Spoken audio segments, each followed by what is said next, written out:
Hello, everybody. It's showing us live, and we're going to do a little bit of sharing, making sure that we have everything set up and wait for a few people to come on here. And so you'll probably hear me say, welcome, Colin, a couple of different times because, as you know, it's my very favorite morning, Sunday mornings with coffee and Colin. Coffee and Colin, that's what this should be called, Coffee and Colin. Um, I love it. Thank you so much for being here again, Colin. I'm just going to allow a couple more people to pop on so we don't. I want to make sure that my thing stays on. Um, a few more people to pop on so they don't miss what our topic is about. And then, um, and then we'll just get right into it. Let's see, where are we here? Just checking. I've decided I should just sing through these. Beautiful. Hello, good morning, good evening, everybody. Okay, here we go. Make sure this is turned down so there's no feedback. Awesome. Hello, Catherine. Hello, Athena. Mike. Hi, everybody. Oh, amazing. Awesome. Okay, you guys, this is our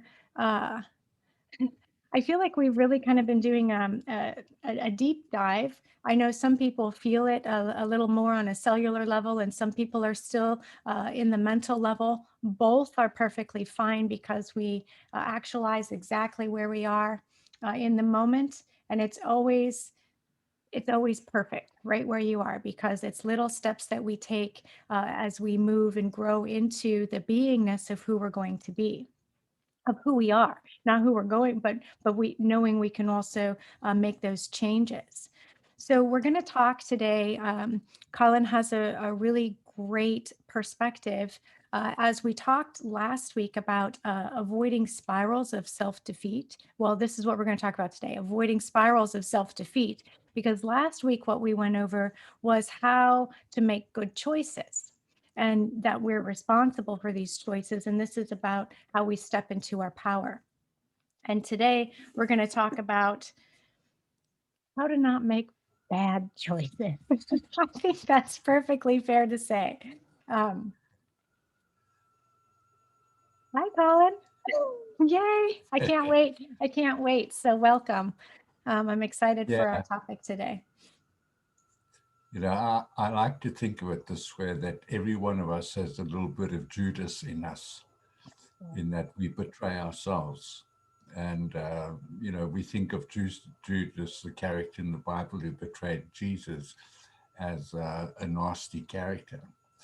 But I often see the same characteristics in people who self sabotage and people who make choices that are directly and sometimes indirectly are going to make their life more difficult, make their life unpleasant, make life unpleasant for other people. Um, and it's often in the vocabulary we use when we are talking, you know. And there are three things that cause us to make self defeating choices. The first one is guilt, the next one is low self esteem, and the third one is fear. And if one looks at them, guilt has to do with the past, fear has to do with the future, and low self-esteem is unacceptance of oneself in the present. And those three things will actually spoil our ability to enjoy each moment in life. And when we're not enjoying each moment in life, we have a long history, we build up a long history of bad memories Mm. and recollections. So we feed the guilt and we feed the fear because in the present, we're not accepting who we are just as we are. And so we have the cycle of bouncing from guilt to fear to low self esteem, fear to guilt, low self-esteem. Low self-esteem, guilt, fear. And they, three of those things work together. And it's not just that you'll have guilt. Some people have a predominance of guilt, but they also have fear. And some people have a predominance of fear, but they also have guilt. And some people have a predominance of low self-esteem. But those three things, in whatever form they take, and they take on many forms, and we'll talk a bit about that, I will think, actually inhibit our ability to make self-fulfilling choices uh instead of self-defeating choices. that's absolutely beautiful. I find that's one of the things that, actually, one of the main things, aside from protecting the energy bodies, that I find most important is really understanding and identifying um, what the ego self is. And when I talk about the ego self, I really do a dive on what fear is, right?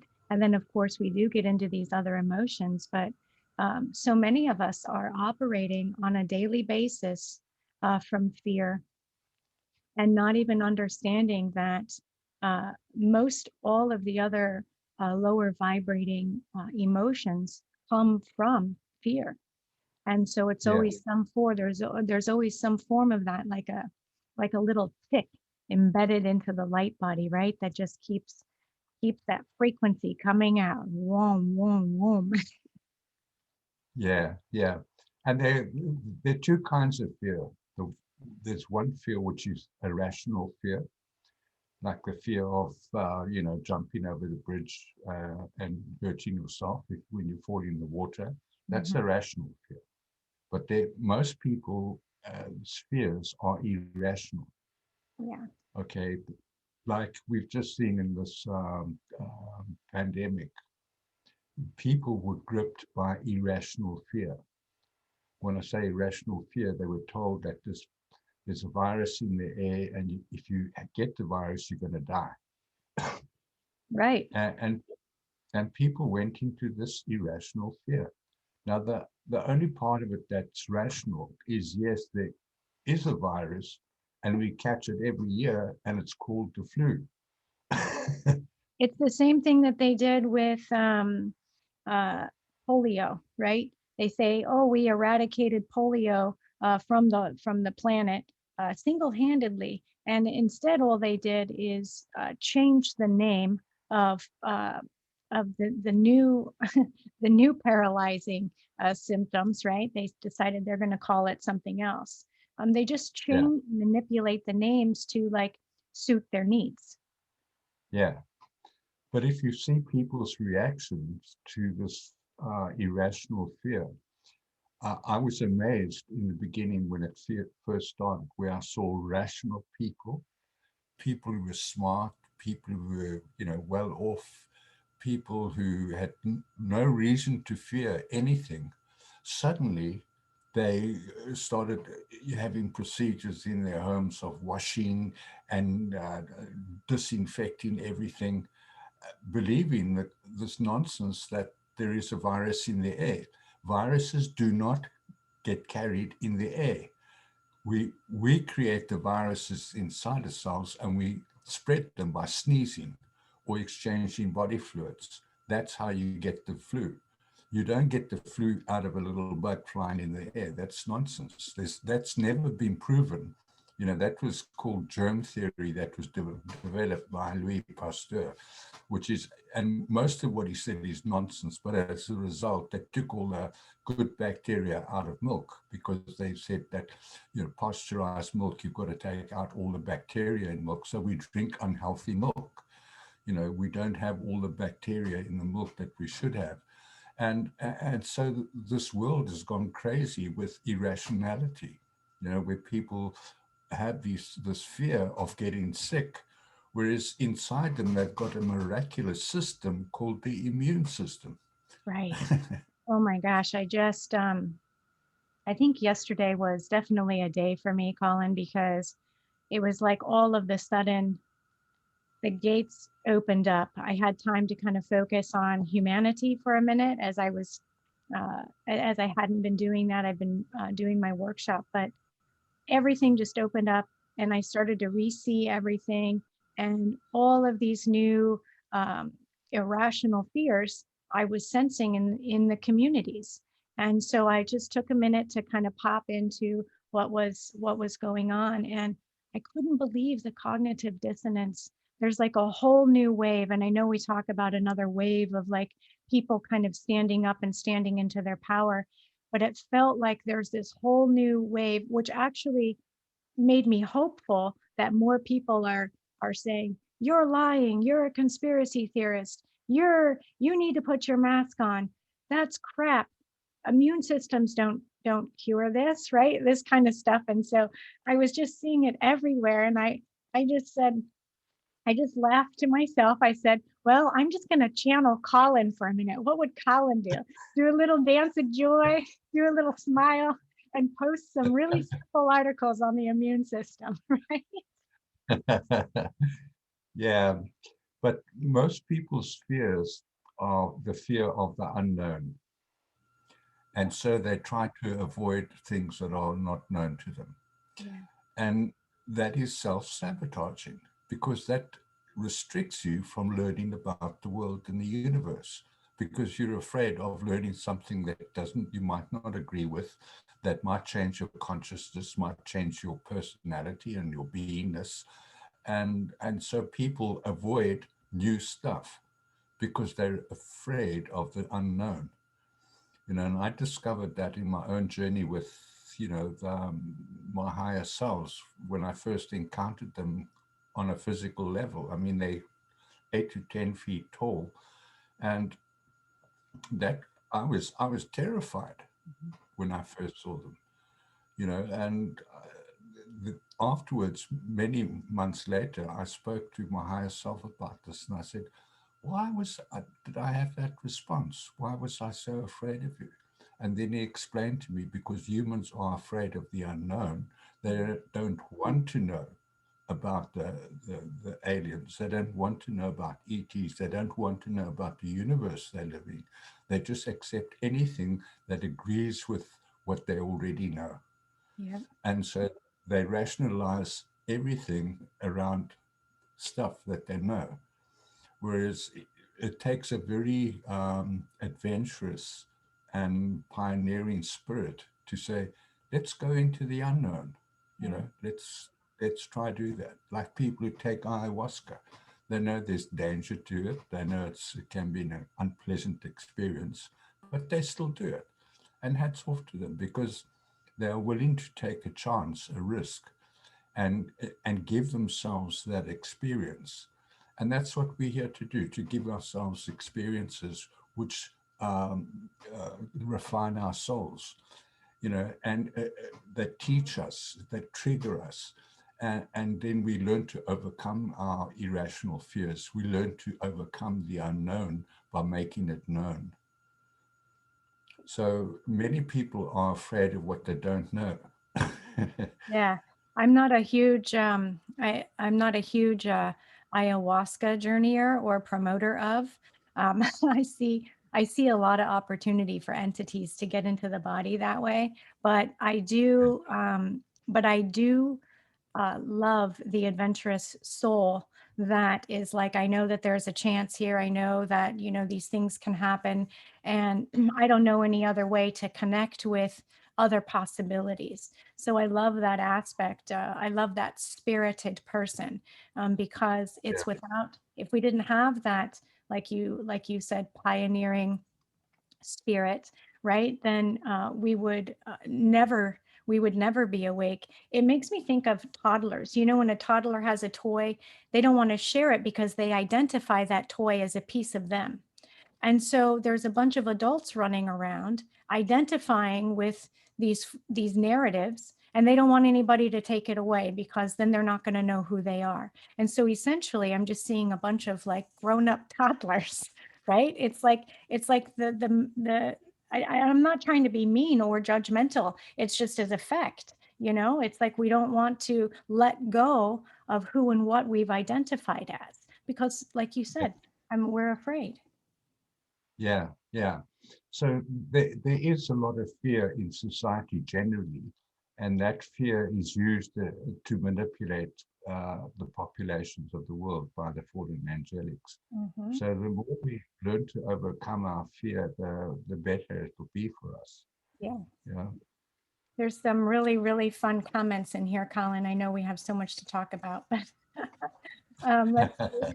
Uh, Emily's funny. I mean, it's called an immune system. That's hysterical. There's conspiracy stuff going on. This is really fun because, and Anne hasn't been able to share this yet, but she had a really mind blowing alien experience. So at some point, I don't know, we're going to have to interview her because I'm dying to hear this experience. I think it would be really great Yeah, to that'd be a good idea. Yeah. yeah, I think that would be really fun. And yes, DNA corruption, and then they're talking about the virus being a mind virus. And so, yeah, thanks guys for chiming in. Absolutely, we're dealing with a mind virus. We're dealing with DNA corruption. We're dealing with toddlers not wanting their identities taken away from them. It's like, my Yeah. goodness. So Yeah. I did a post this week about the most washed body part in the last couple of months has not been the hands, it's been the brain. absolutely. I love that. It's true. It's true. And then we're breaking down our immunities by using all of these antibacterial things, right? Like Yeah. we're Yeah. we're anti-backing ourselves out of immunity. It's breaking it all Yeah. down. Hmm. Awesome. Yeah. So let's go and talk about, okay, we're having an idea of these emotions being rooted in fear and a little bit about uh, when we stay rooted in fear, like you said, because of the guilt that we feel. And a lot of people still, it's really hard to comprehend. Well, I don't feel guilty about anything. Well, let's take a look at what guilt looks like and what's happened to you in your past, because guilt can be something that is highly subconscious. Yeah. Yeah. And most of our guilt is not real. Yeah. Um, it's it's it's really based on and the Ten Commandments has a lot to do with this because it's placed all these restrictions on us, and if you break any of those restrictions, that's again against the commandment, the laws of God. And so people have heard things like, if a man looketh after a woman and lusts after her, he has committed sin with her in his heart. Now, that's nonsense. There's nothing wrong with looking at a good looking woman and think, she's really nice looking. But men, I've seen men that say, no, you mustn't think like that. You mustn't feel like that because, that's what the Bible says. And then they come up with all sorts of nonsense about, thou shalt not steal you know, uh, and then people steal other people's ideas and they call that not stealing. And then when they point out that you stole somebody else's idea, they think, oh my goodness, that is a sin. I should feel guilty about it. And they'll carry this guilt for years. And there are only really three laws in the universe that we have to be conscious about. And there are ways of how we deal with it when we break those laws. And that is, do no harm, cause no loss, and do not impede the freedoms of others. Mhm. Now, the third one, most people are not aware of that. Right. And they don't realize that when they they themselves are being impeded, so that they are being restricted. This latest COVID thing is a great example of that, where that law is actually being broken by our governments. In fact, they've broken all three of those laws. They've caused us harm, they've caused us loss, and they've impeded our freedoms. So they have broken the law of the universe. Yeah. Yep. But because we have these stupid laws in this planet that, bend the law to favor certain people, so it doesn't become a law for all people. It only becomes a law for some, laws for me, but not for thee.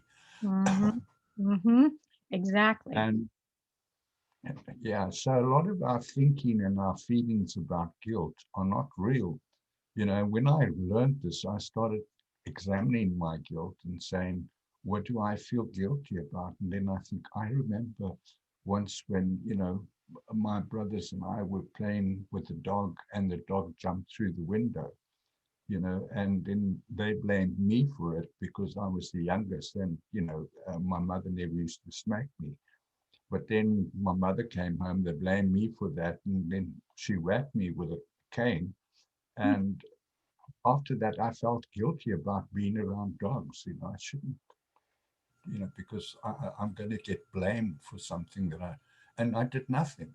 Yeah. And I was innocent, and people build up these guilt imaginations and good feelings of guilt that they carry with them all their lives, you know, um, and they've actually done nothing wrong. They haven't harmed anybody. They've caused no loss, and they haven't impeded the freedoms of others. If you steal, there is a remedy for stealing. You return what you stole, and make recompense for that. You repent of it. You ask for forgiveness, and you make right with the other person. So you have a reconciliation, and you give restoration of that thing. So there are remedies in the universe for breaking the three laws. But people will carry the guilt because they don't want to go to jail. Yeah. or they, Or they don't want mind. the neighbors to know. Exactly. It's about you don't want people to judge you or view you a certain way, and so we hold that. And one of the ways, let's say it's something that happened, I don't know, let's say you stole when you were a child, right? You can't go back and reconcile with whomever or whatever it was.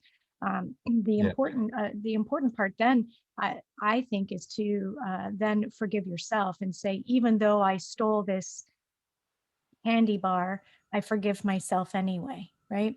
And that will help release the guilt, and just keep saying it until you believe it, right? Like, just yeah, tell yourself to let those feelings that are binding you down to yeah. that. And often guilt is imputed onto us. It's not our guilt, it's Yeah, somebody else's guilt. So yeah, if you have a brother who does something wrong and you associate it with them because he's your brother, people will immediately think or will even spread the rumor that don't go near the Byrne family because they're bad people.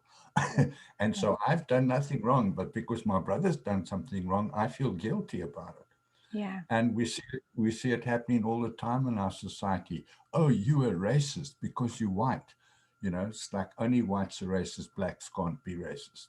that drives So me we are guilt is imputed on us because uh, there are some whites who are racist, but there are also some blacks who are racist. I know many blacks who are racist. In fact, yeah, it'll be surprising to find out who some of them are. They hide behind it because in their minds, only whites can be racist. And they use the racist term, quite a lot in our society when people actually don't do anything wrong. They're not really racist in the sense that they do harm, cause loss, and impede the freedoms of other people. They just might not like black people, or might not like black culture, or they might not like black, behaviors. But why is that? Why should we feel guilty about that? We right. have a right to our own opinions. We have a right to our own choices. Why should we have someone else telling us what we can and cannot like? So if you don't like something about another person, you're a racist. That's crazy, And there's and it doesn't make sense. Yeah, Anna's saying it's called leverage. I call it virtue signaling, but I think that it's gotten out of hand because um, mm, I almost said Hannah Hoch.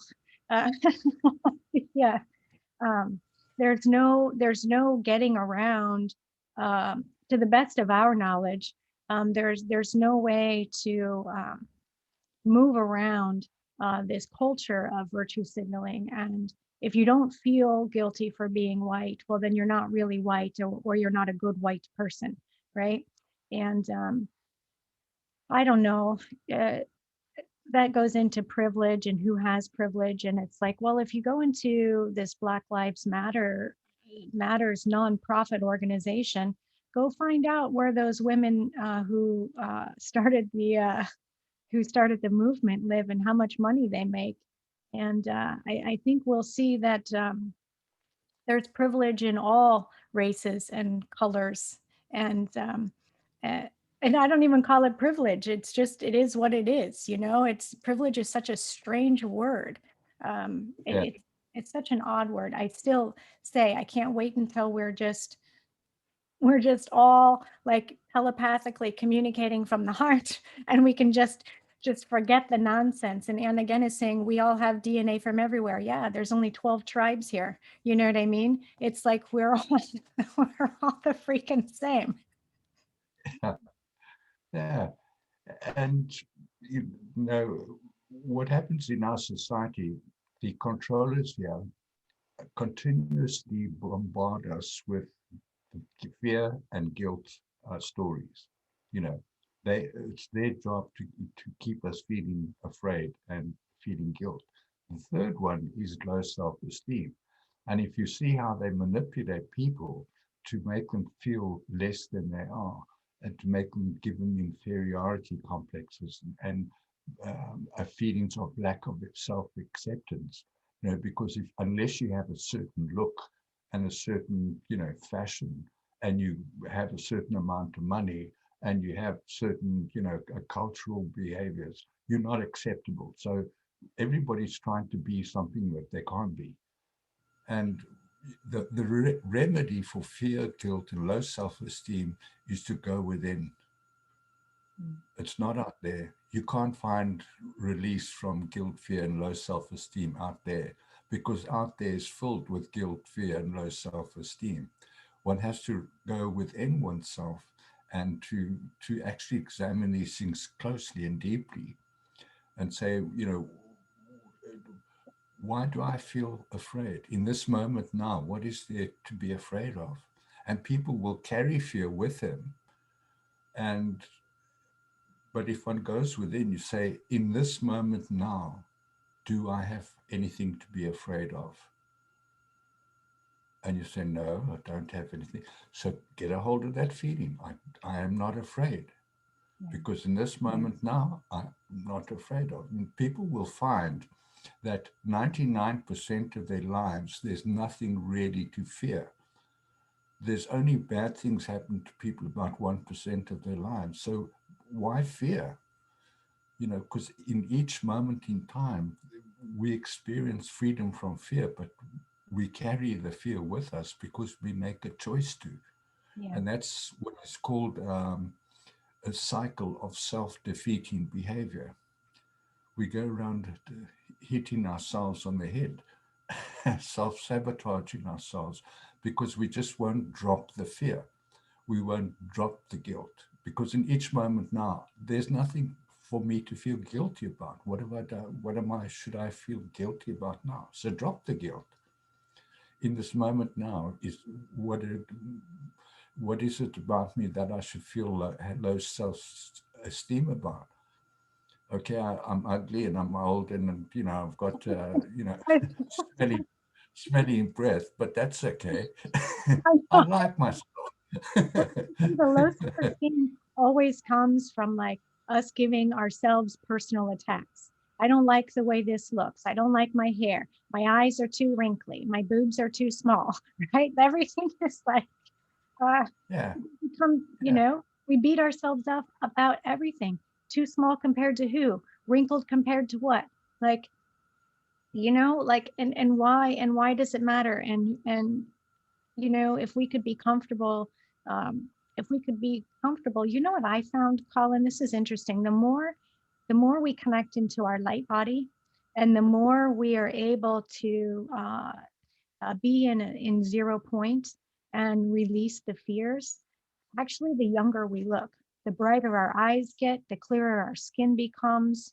everything begins to transform and change because the aging process and these low self-esteem feelings have been manufactured and then stuck into the mind mentality and um, the lower vibrational chakral areas that the fallen ones have taken over for us, and it's where they put all their predictive programming, right?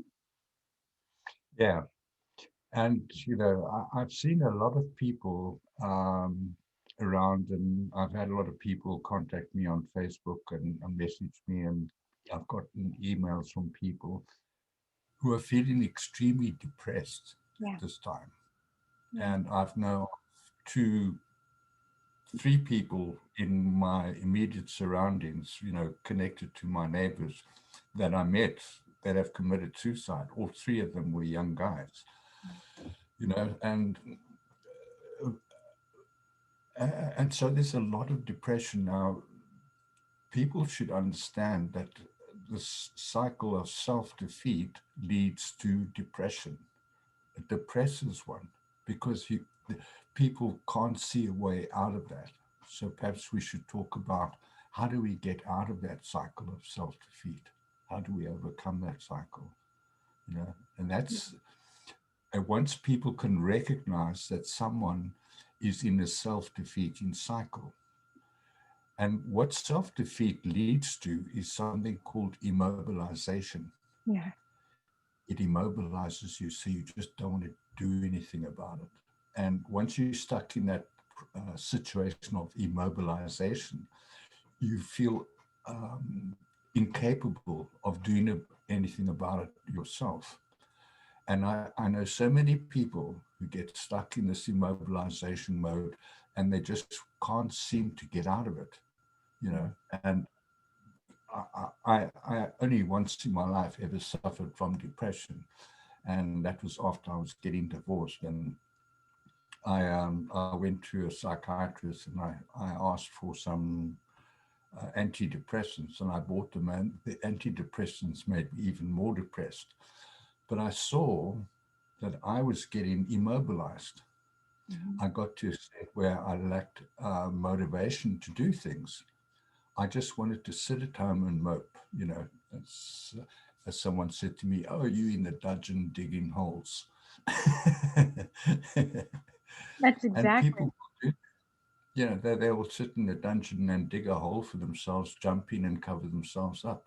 Yeah. Um, and it's a tragic thing that people are unaware of this thing called a self-defeating cycle. They don't realize that they're self-sabotaging.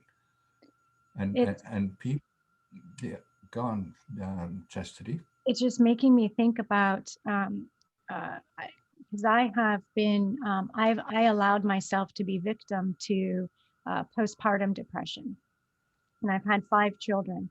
By my third child, I was suicidal, like so depressed I was suicidal, and and then I would have these, you have these thoughts and these feelings, and they're so self-defeating. It turns into talking to yourself. At least in my case, of I'm never going to overcome this. This is my hormones. I don't have control over my hormones, and we literally just keep giving away all of our power over and over again. And until finally, the last 2 children I had postpartum depression. Um, and then but also coupled, one of them was coupled with a divorce. But being able to hold on to pieces of my higher self and say, how can I put this back together myself? Right? How can I? So it's like, even though I was in the dungeon, right? There was when I was able to connect into a higher peace, which is possible when you're in the dark. I know you think it's not, but it is so possible. And we can just find that peace to keep raising us up and realizing that we do have the ability to control our hormones, and we do have the ability to control our thoughts. We have the ability and capability to control all of who we are. And it's until you know and understand that, it feels impossible. You continue to sit in that frozen moment of self-defeat. And then then you can get all kinds of other things that happen with that. But Yeah, it's a spiral and it goes down and down and down. But when you get to this place of immobilization, that's when a person's really in trouble. That's when they don't want to get out of the hole. yeah, They're in the hole, but they don't realize they can get out. They can't see the ladder to get out of the hole. They just want to exactly. stay. And yeah, it's, I have a view that the health of our bodies depends on the health of our souls.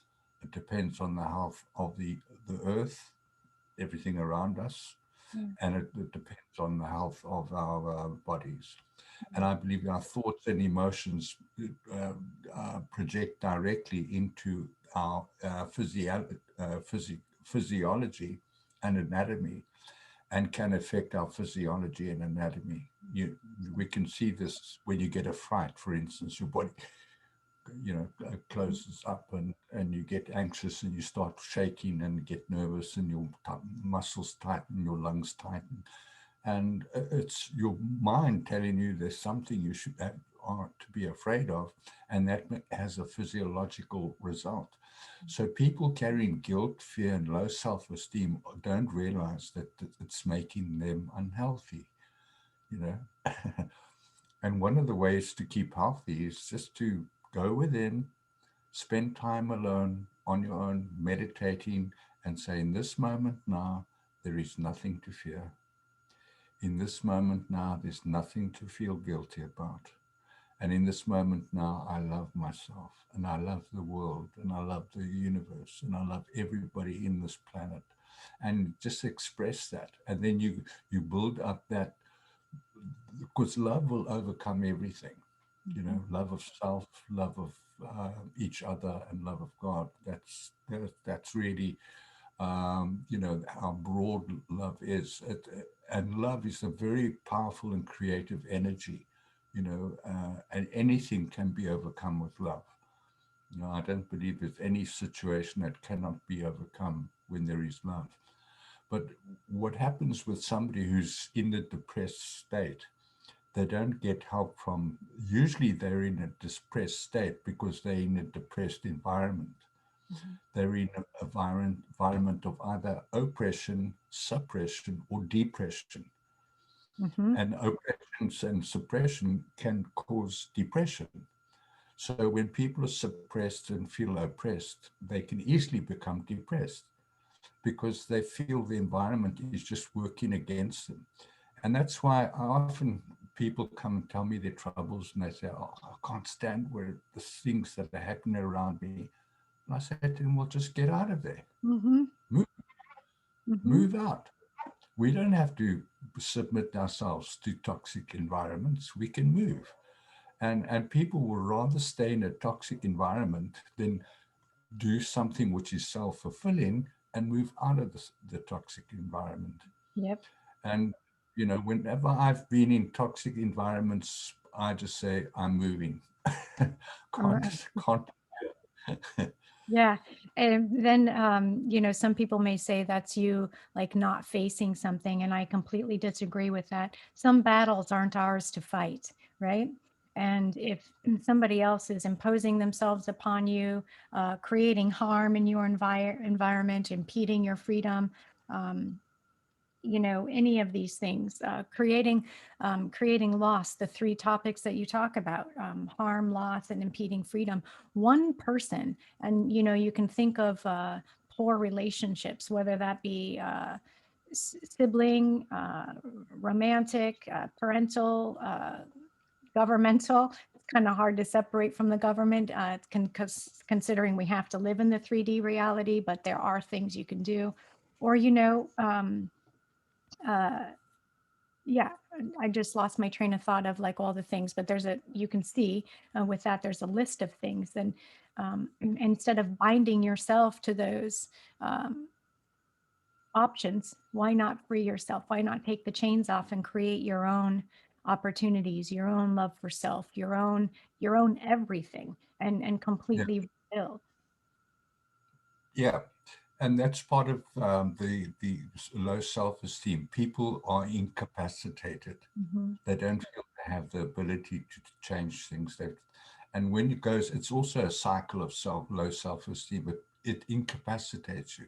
It makes you feel that you can't do the things you want to do, or you can't be the kind of person you want to be, and with that incapacity, if you stay in a situation of low self-esteem, it's a spiral and it takes you right down till you feel you can't do anything. That's the immobilization.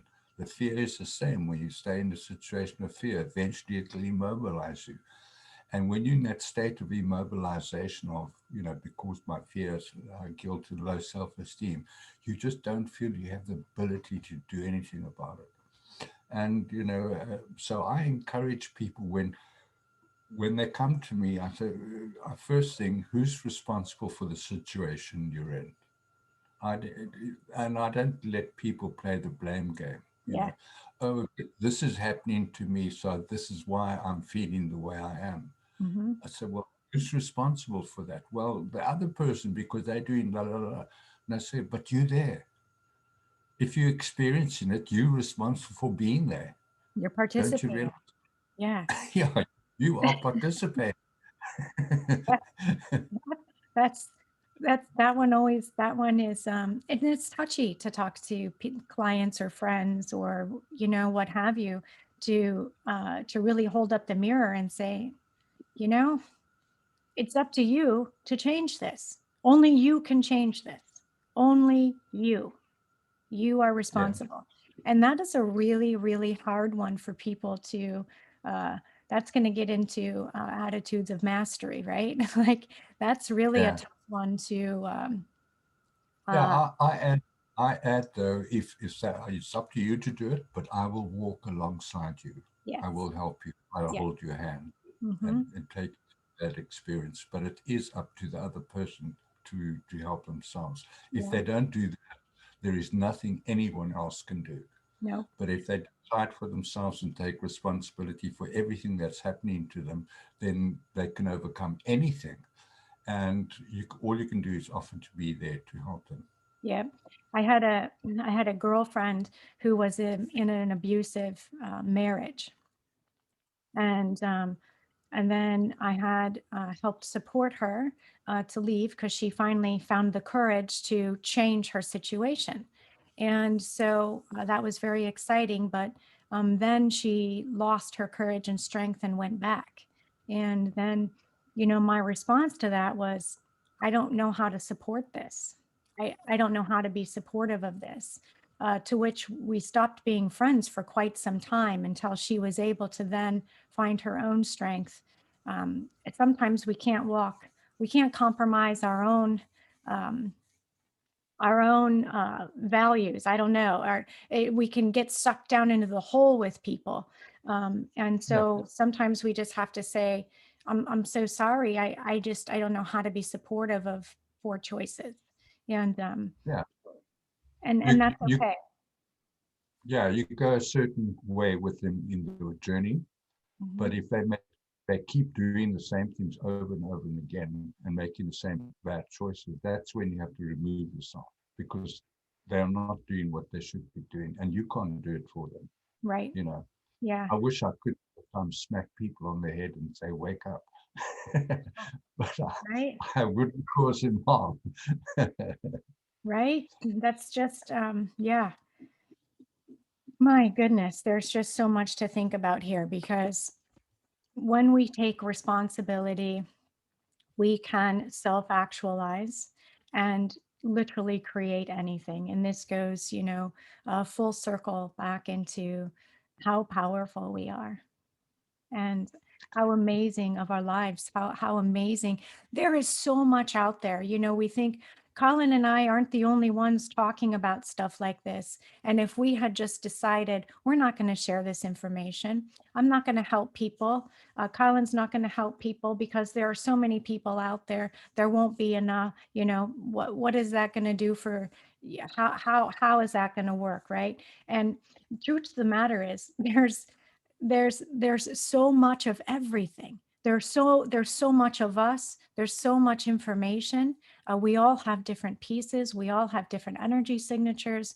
We all respond to the exact same information a completely different way when it comes from somebody else. There's always there's abundance. There's abundance. You know, you think that you're in a job with paying minimum wage and you can't get a raise and there's no other way to make money. That's self-limiting belief. You have more than that. Even if you stayed at that job, there's more. And Yeah, we just need to get it out. yeah. And recognizing depression is important because sometimes you can be physiologically depressed. Mhm. In other words, like you experienced, where your hormones were producing hormones in your body that were actually causing your body not to operate properly, so you didn't have a sense of well-being in your body, and because lack of sense of well-being in your body, it also stimulates certain things in your brain that prevent you from living a self-fulfilled life, and it's a physiological thing. Then by all means, I go see a psychiatrist or a doctor and get it fixed up. But I'd advise people not to take antidepressants Yeah. because, it can harm your soul besides anything else. And rather work through it in your mind. Our minds are very, very powerful, Yeah. but even stronger, work it through the heart. The heart is part of your intelligence. You have the stomach, the heart, and the brain. But the strongest one is heart. It produces the biggest magnetic field in the body. Mhm. Okay, bigger than even the brain. It's twice as big as the brain. And if one is willing and able to work through the heart, and because heart is intelligence, emotions are intelligent. People think they're not intelligent. I did a post this week about that emotional intelligence is, how do I feel on this journey? How do I want to feel on this journey? Whereas logical intelligence is, what is this journey I should be taking? What must I go do? Whereas the heart intelligence says, how must I feel? How would I like to feel on this journey? And then produce those feelings. People don't know that they can control their feelings. They can actually, if they work with their feelings and emotions, they can actually learn to generate the appropriate emotions for themselves. You know, People feel that the emotions come from situations outside them, situational ethics, Mhm. but it doesn't. We Yeah. can learn to generate our own emotions, and that's called emotional intelligence. Yeah. And it's challenging to get there, but balancing the brain frequencies, um, and understanding that with our own thoughts, I know this sounds crazy, um, but we can actually balance how the brain functions. A part of that is going to be how we take care of ourselves physically. Are we getting enough oxygen? Are we eating the proper foods, and whatnot? But with intention, making sure the sympathetic and parasympathetic and the vagus nerve are working as a triad, operating with these, understanding that, what I'm not saying we all have to be scientists or doctors, but, do have a basic idea of how the body works, because I think that we've been so ill-informed on how our bodies work, and how we have the opportunities and capabilities of controlling them. Because once the physiology is operating, that's when the brain will connect to the heart, and we can start working from the heart center, and Yeah, and really feeling that electromagnetic field, and yeah, and function then even better. yeah, yeah. The soul body is really an electromagnetic field. It's a plasma field of highly charged, positively and negatively charged ions. Now, the positive ions are light waves, and the light waves are omnidirectional, whereas negatively charged ions are magnetic waves or sound waves, and they go out in concentric circles. Mhm. So, emotional intelligence is more lateral because emotional is magnetic. intelligence. Okay. And our emotions are magnetic, they attract. Whereas thought energy is omnidirectional, only goes in one direction. Mhm. Whereas, and so if we learn to be more lateral in our thinking, which comes from the heart, Yeah. rather than omnidirectional, which comes from the head. Okay, and when we learn to be that lateral, we expand our ability to be intelligent, and that comes from emotional intelligence. And logic, logical intelligence is necessary. I mean, they're both necessary, but people tend to operate only from the logical mind instead of from this expanded heart mind that goes out laterally as a wave. It's like a concentric circle. It goes out that way. It's very expansive. It's very creative. It's very powerful because it's come from our emotion center, from the fourth chakra. It expands into our energy fields. And people should avoid thinking so much, and they should try to learn to feel more. And, Betty, bless her heart, Kellenberger sent me a message today that she's been using my emotional chart, my spreadsheet, and I really advise people to get a hold of that and look at those emotions, because we've got a smorgasbord, a Uh-huh. whole range of emotions, and people are just not aware of those emotions. They've never felt them. I know when I first woke up, I'd never felt my emotions. And when I did the exercise that I do where I rate them, which emotions I feel regularly and which I don't feel, I rated them from 1 to 10, and then I did a sort on them. And I saw that about 10% of the emotions I feel regularly. Okay. And that, and the other 90% I never felt. Mhm. So I realized I am not feeling my emotions. I can't identify emotion. I'm emotionally unintelligent. So I had to go and sit down and work through that list and feel, what does it feel like to feel envy? Mhm. What does it feel like to feel joy? What is joy? How do you feel joy? You know, and I had to really work through them and understand that. So what that emotion felt like, first of all, and then to be able to identify it. Mm. Okay, when you can identify the emotion, it's an appropriate emotion. It's a field of energy we can send out with a thought. And when our thoughts and emotions are in coherence, we have a stronger message to bring to the universe. Yes, very powerful. Very like it's like zhunk, it goes it goes so fast when those are in alignment.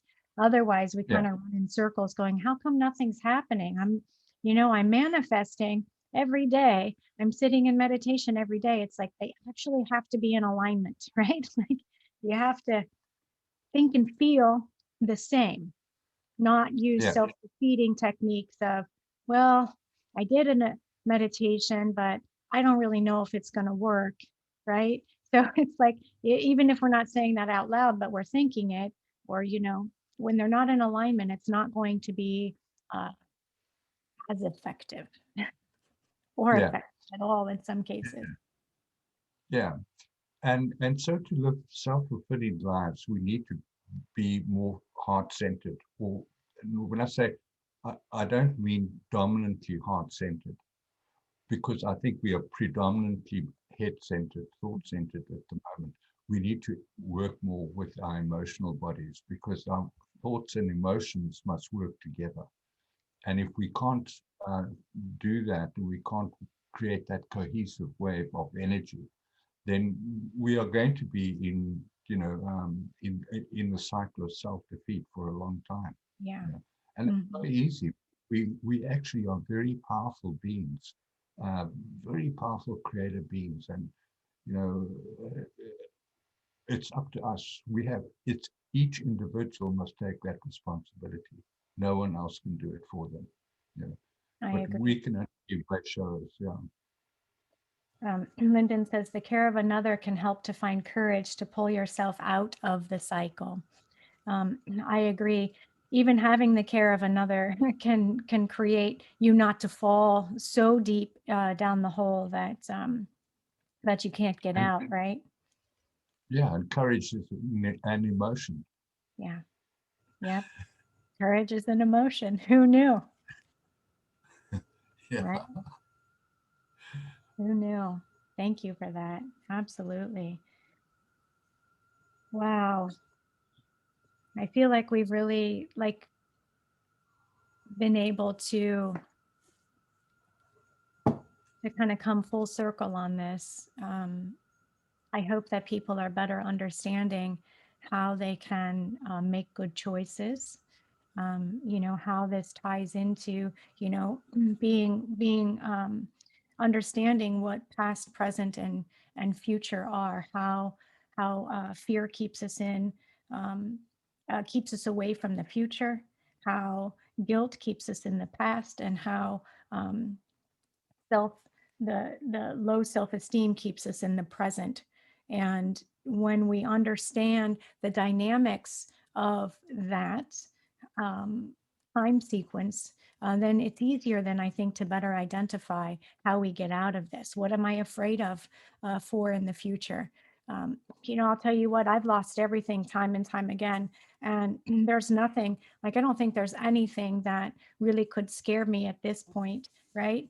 um, I, I've not been in jail or anything like that, but I also, for the most part, am a law-abiding citizen for the most part. I don't I don't wear my mask, but whatever. That's just a recommendation anyway.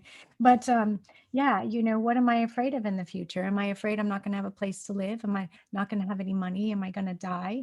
Death culture is a really, really um, big fear that they pump out in the media. And Yeah. yeah, Yeah. that's go ahead on that one. Yeah. When I realized that I was afraid of losing everything, I did exactly that. I gave it all away Yep. and said, I'm going to feel what it's like to lose everything so that Mhm. I'm not afraid of it anymore. And I gave it all away. And I walked out with 2 suitcases, my guitar, and my golf clubs, and left it all behind. My goodness. My goodness. That's a lot. I'm still practicing giving away bags of clothes. Yeah, It's well, at least, I could, because that was when I got divorced, yeah. and I realized that I'd been afraid, living in fear of losing my wife, which then happened. So the fear that I was feeling was the thing that happened to me, and I realized that is really stupid. So, Self-fulfilling prophecies. yeah, and then we were fighting over positions, and I realized that, you know, why fight about it? Okay, No. you want everything, take it. Hey, yep. Take it. that- That's exactly what it comes down to. I have no ties to these. There are things that sometimes I think, oh, what happened to this? Or oh, I wish I had that. But um, I quickly overcome that with what, why do I need it? Right. And generally I find out like I had these beautiful uh, teacups and saucers that came from Germany that were important, to my Oma, for instance. And I didn't get those back in like a breakup. I never got the stuff back because I'd said, just take everything. I don't care. I don't want to deal with any of this anymore. Right. And then I think to myself, oh, I really miss those teacups and saucers. I wish that I had those. But then when I get down to it, it's because I feel guilty that I don't have what my Oma gave me. And I don't want her feelings to be hurt. Right. And so Yeah. really getting down into where is this really coming from? And I was like, interesting, interesting. I really don't have any of my own ties to it. It comes down to somebody else. So Yeah. Yeah. Yeah. And, 4 times now in my life, I've given away everything. And the more times you do it, the better you become at recovery. yep, exactly. Yep. And the last time I thought, this is exciting. I'm going to give all this stuff away. Yep. Yep, you get down to it going right on. I get to start a new platform. I get, I can build my own architecture. I can pick out my own colors, like whatever. You get to Yeah, do and something. I can move to the environment that I want to experience. Yeah. Yep. Yep. Absolutely. I think that's beautiful. Wow. Well, we're up on time here. Um, I Well, just want to say, I know, right? It goes so fast. Um, it just goes so fast. I think we could talk for so much longer, but thank you, Colin, for bringing in your insights, your awareness, and sharing your heart with all of us. I love Sunday mornings. So, yeah. and thank you, Well, everyone. it's a broad subject, so there's a lot to say. But I think if people just become aware of these things called a self-defeating cycle and what causes, guilt, fear, and low self-esteem, and then start guarding against those things in your life and start overcoming them, because they're not real. They're just, you know, emotions. They are just emotions. Yeah. Yep. They're just emotions. That's exactly. They're just emotions, and you're in charge. Yeah, yeah. You make the choices. Yep. Well, thank you, everybody. Thank you for your love and support and for listening to us. We love you so much, and I'm sending so much love. Let's see. I have. I'll put my link tree in the thing in the comment section, and I'll put Colin's connections as well. Colin, where can we find you? The writings of Colin Joe, or on my Facebook page. Yeah. Beautiful. The writings of Colin Joe. I do recommend. Um, I do recommend studying with Colin because he takes and really puts things in, explains the science behind things in a very, very tangible way, and it's helped me uh, understand when he's able to explain how things fit together. It opened up my cellular memories of how to connect pieces, and so it's been a huge benefit for me. And so I do recommend checking out his works on his writings. So the writings of colinjoe.com. All right, guys. Thank you. Yeah. I love Okay. you so much, Colin. Sending you love. Love you too, my darling. Bye bye. Bye.